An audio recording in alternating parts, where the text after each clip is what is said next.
Hi, I'm Nigamaja Hariharan. I'm a physiotherapist, childbirth educator and lactation counselor.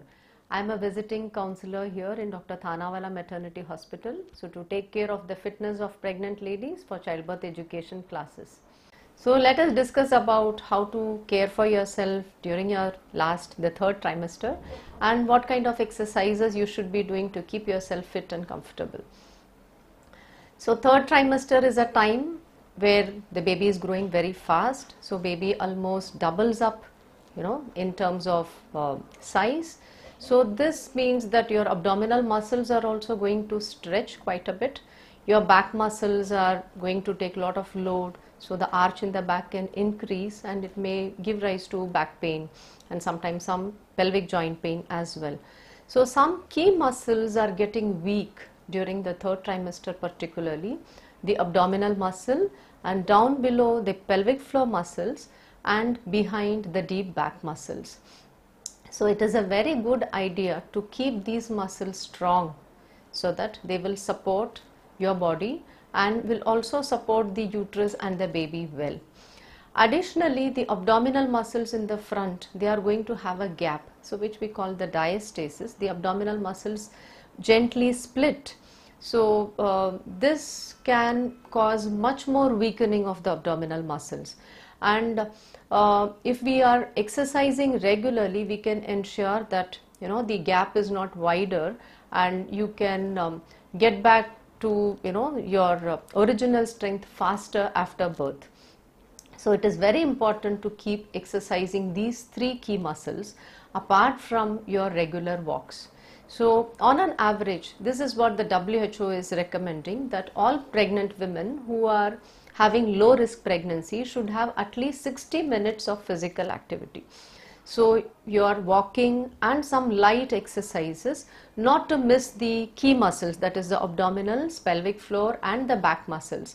So if you are able to do these amount of exercises, it will be sufficient to maintain fitness throughout your pregnancy. One important aspect to take care of in the third trimester especially is about the pelvic joint pain. Sometimes women during their pregnancy, it can start earlier also, but more often it is seen in the third trimester that women are finding it difficult to turn in bed. There may be pain in the pubic symphysis, the front of the pelvic bone, or it may be on the bottoms on either sides, which may make turning very painful or uncomfortable. Sometimes the pain can extend to while walking as well. So it is very important that we take care of ourselves by ensuring that we don't disturb the pelvic joints too much, not too much of pelvic joint movement.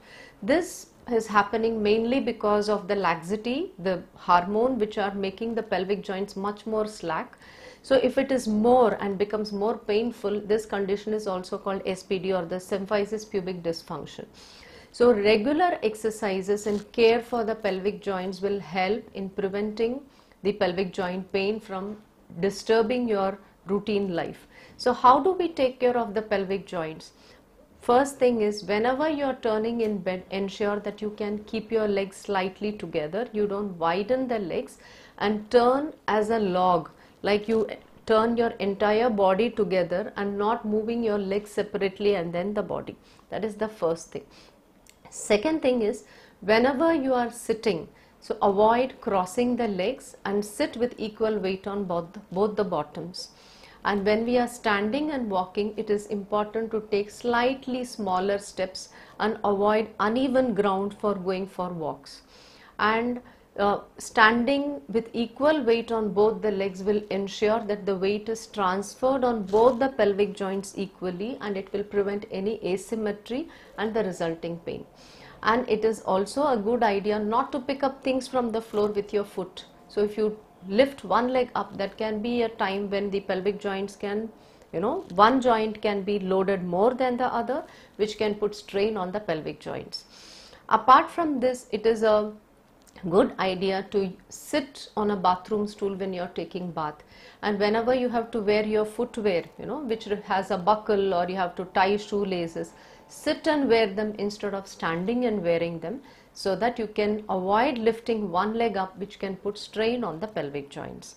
And also important to avoid two-wheelers, so that you will not use your legs for supporting for, whenever you have the need to balance, and it can reduce the strain which can happen on the pelvic joints. Third trimester is also the time when you need to take little extra care for your breasts, because your breasts are getting prepared for nursing. So the breasts have started making milk. You already must have observed that the breast size has increased. You must have changed your bra once or twice. The cup size must have increased. The strap size will also be increased, and there is darkening of the areola. The nipple size will increase. So the milk is already started to be produced in the breast, but it will not increase in production till the baby is delivered. So how do we take care of the breast during the pregnancy, especially the third trimester? You need to wear good supportive bras. So ensure that the entire breast is covered, and there should be not too much pressure on the breast tissue.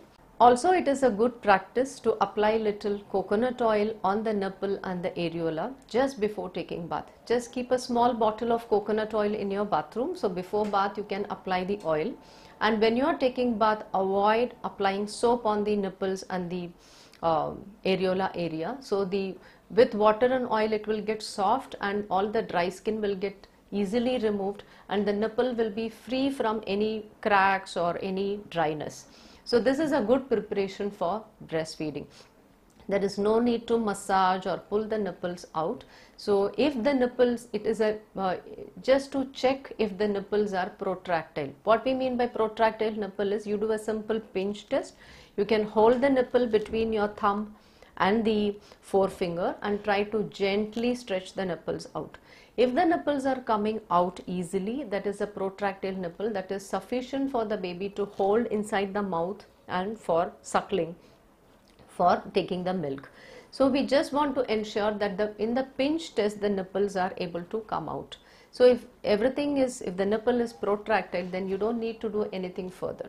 In case the nipples are not protractile, if you feel that the nipples are pulling back, when you are doing the pinch test, then after the birth of the baby, or just 2-3 weeks prior to your due date, you may want to gently stretch the nipples out. That is, from 37 weeks onwards, if the nipples are retracted, we may want to gently stretch the nipples out. So this is the only preparation which is required. All the rest of the preparation the body is already doing. We don't need to do anything else. We just need to enjoy and prepare for holding the baby and start feeding.